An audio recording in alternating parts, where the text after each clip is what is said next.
좋은 아침입니다. 서창원 목사입니다. 오늘도 왕이신 하나님 안에서 순종하는 복된 삶 되길 축복합니다. 오늘 이 아침에 우리가 함께 읽고 나눌 하나님의 말씀은 마태복음 14장 3절로 12절까지의 말씀입니다. 제가 읽어드리겠습니다. 전에 헤롯이 그 동생 빌립의 아내 헤로디아의 일로 요한을 잡아 결박하여 옥에 가두었으니 이는 요한이 헤롯에게 말하되 당신이 그 여자를 차지한 것이 옳지 않다 하였음이라. 헤롯이 요한을 죽이려 하되 무리가 그를 선지자로 여김으로 그들을 두려워하더니 마침 헤롯의 생일이 되어 헤로디아의 딸이 연석 가운데서 춤을 추어 헤롯을 기쁘게 하니 헤롯이 맹세로 그에게 무엇이든지 달라는 대로 주겠다고 약속하거늘 그가 제 어머니의 시킴을 듣고 이르되 세례 요한의 머리를 소반에 얹어 여기서 내게 주소서 하니 왕이 근심하나 자기가 맹세한 것과 그 함께 앉은 사람들 때문에 주라 명하고 사람을 보내어 옥에서 요한의 목을 베어 그 머리를 소반에 얹어서 그 소녀에게 주니 그가 자기 어머니에게로 가져가니라.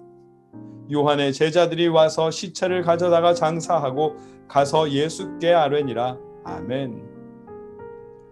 오늘 본문은 세례 요한의 죽음을 말씀해주고 있습니다. 이 말씀을 통해서 헤롯이 다스리는 곳에 살았지만 하나님을 왕으로 모시며 순종하는 세례 요한의 모습을 발견하게 됩니다. 어떤 의미인지 말씀을 자세히 살펴보겠습니다.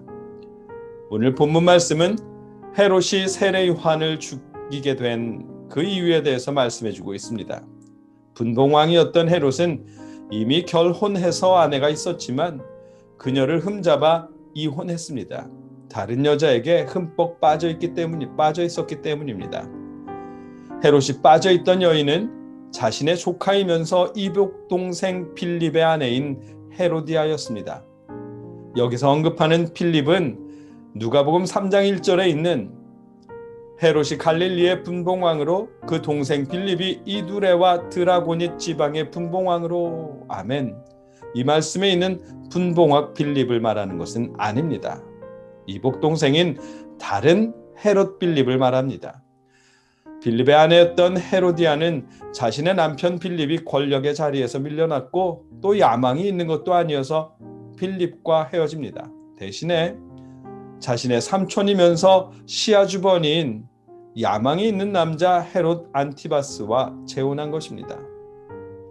이 일은 유대인 공동체 전체가 비난하는 일이었습니다. 왜냐하면 헤롯이 헤로디아와 결혼한 것은 레위기 18장 16절에 너는 내 형제의 아내의 하체를 범하지 말라 이는 내 형제의 하체니라는 말씀과 레위기 20장 21절에 누구든지 그의 형제의 아내를 데리고 살면 더러운 일이라 그가 그의 형제의 하체를 범함이니 그들에게 자식이 없으리라.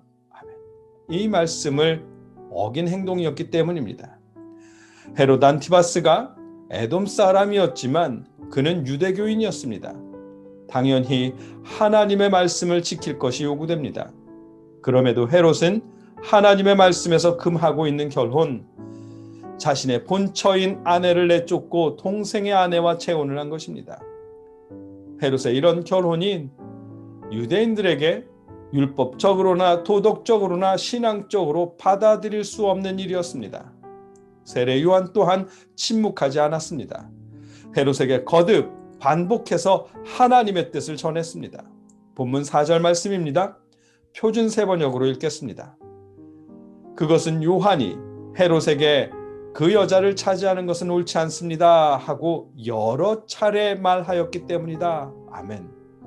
세례 요한은 헤롯이 헤로디아와 결혼한 일에 대해서 그 결혼은 하나님의 말씀에 어긋난 일이라고 거듭해서 여러 차례 하나님의 말씀을 전했습니다. 세례 요한은 한 번으로 끝내지 않았습니다. 헤롯이 자신의 잘못된 행동을 하나님의 말씀에 따라 바로잡을 때까지 반복해서 하나님의 뜻을 전했던 것입니다. 공개적으로 여러 차례 말하는 세례 요한의 말이 듣기 싫어서 헤롯은 세례 요한을 가두었습니다. 죽이고 싶었지만 사람들이 세례 요한을 선지자라고 여겼기에 그럴 수 없었던 것입니다. 그러지 않아도 유대인들은 헤롯을 탐탁치 않아 했고, 그러던 중에 헤롯이 헤로디아와 결혼하는 바람에 그를 향한 유대인들의 민심은 더욱 악화되었습니다.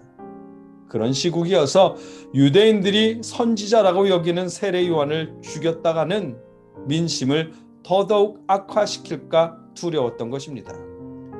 헤롯은 세례 요한을 그냥 가두는 것으로 끝내놓았지만 그의 아내 헤로디아는, 욕심 많고 권력욕 있던 헤로디아는 자신들에게 태양하는 세례 요한을 살려두고 싶지 않았습니다. 딸 살로메를 시켜서 세례 요한의 머리를 요구하도록 시킵니다. 그렇게 세례 요한은 죽임을 당합니다.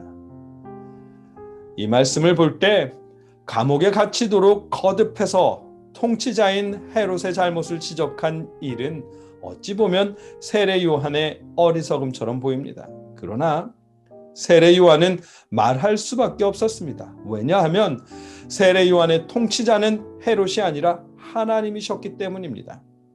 세례 요한은 헤롯이 다스리는 곳에 살고 있었지만 세례 요한의 왕은 헤롯이 아닌 하나님이십니다. 왕이신 하나님의 말씀에 따라 하나님의 말씀을 어긴 헤롯에게 바른 말씀을 전해야 했습니다. 그 일이 결국 세례 요한을 죽음에 이르게 했지만, 그렇더라도 세례 요한은 왕이신 하나님의 뜻에 따라 그 말씀을 전해야 했던 것입니다. 오늘 이 본문 말씀을 묵상하다 보면 하나님을 전하는 저에게는 특히나 깊이 다가오게 됩니다. 언제든지 제가 왕이신 하나님의 뜻에 따라 말씀을 준비하고 그 말씀을 전하면 좋겠다는 생각을 하게 됩니다. 또한 왕이신 하나님의 말씀에 따라서, 예수님께서 가르쳐 주신 말씀에 따라서 살 수 있으면 좋겠다는 바람입니다. 여러분도 함께 기도해 주십시오. 저뿐만 아니라 여러분들도 그럴 수 있기를 기도합니다. 왕이신 하나님의 말씀에 따라 이야기하고 왕이신 하나님의 말씀에 따라 살아갈 수 있기를 기원합니다. 예수님을 구주로 영접한 우리의 왕은 하나님이십니다. 우리의 삶이 왕 되신 하나님의 뜻에 따라 사는 삶, 하나님의 말씀에 따라 순종하는 생활일 수 있기를 주님의 이름으로 축복합니다. 함께 기도하겠습니다.